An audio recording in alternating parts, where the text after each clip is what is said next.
You got a lot of products now with Quicksilver. It seems like you've really expanded. Is there anything on the horizon that you're truly excited about, even like technology or delivery bioavailability wise? Or are you just going to keep trying to find, ingredients that are synergistic within the kind of set systems you have? Yeah, we did a lot and really built that out, getting that the kidney care and the performance cardio, those are really necessary additions.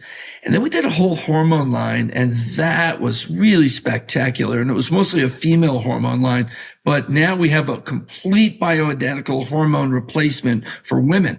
And now let's just quickly tie that back into detox, because women miss this. A lot of them, you're coming into perimenopause, menopause, all of a sudden you're much more toxic, symptomatic. These amalgams, you have the anxiety and the fatigue. You're wondering what's going on. As your hormones drop, especially progesterone, as you're going through perimenopause, you go into a relative excess of estrogen over progesterone. Progesterone stimulates liver flow and activates GABA receptors, where estrogen blocks liver flow and activates the glutamate receptors. That's why estrogen dominance makes you irritable, bitchy. That's estrogen. So hormones are a huge thing. And the progesterone is also a cofactor, or it's a main driver of PXR. We talked about NRF2 being an upregulator for cellular detox. PXR, the pregnane X receptor, uses pregnenolone and progesterone and is a co-activator, a nuclear transcription factor with NRF2. So you need all these things to drive all of that.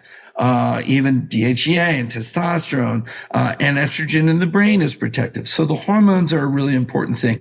As far as what we got going in the next year or two, we did a lot of development. We'll probably redo our CBD line. I'm going to extend some of our glutathione line and use some of the other forms and activators of glutathione. But we've done a lot of work to get where we are, and we're really going to do a lot of work in the next year with the practitioners, doing events all around the world, or all around the country first, and we'll do some global things to really pull people in. We've sort of saturated who knows about us. Now we got to bring more people into these protocol systems. Too many people using one-off, like, oh yeah, I use your glutathione.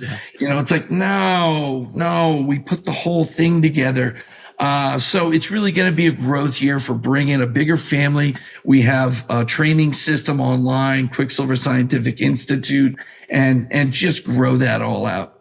No, that's great to hear, because I know, being in the industry for so long and knowing you and the company, that it truly is a quality one, and people are just coming around the corner. Integrative medicine is, obviously growing, and functional medicine is part of that. But, the ability to find really, really high quality things out there is difficult. And you've been able to do a great job. Are you at all concerned about government intervention, FDA and supplements, things like they did with NAC? And well, they just did that with NMN. Yes, they did. But that was, I know, that was bullshit. And that's going to be pulled out like NAC. But I think enough of us used it long enough that it was before the IND from this company, although the FDA, of course, won't tell you when that was. Sure. So I think we're going to live through that. There's always going to be this pressure. There's always shots across the bow. In the years, I remember right when I came in, it was like, oh no, Henny Penny, the sky is falling, 15 years later, It's the same game. And I think that'll continue. The groundswell of support from people is so big. You look at CBD. CBD easily could have been shut down when GW Pharma got their drug approvals. It could have been shut down the way red yeast rice was, but it was already a multi-billion-dollar industry, and there was no going back. And pharma's always going to be trying to shoot us down.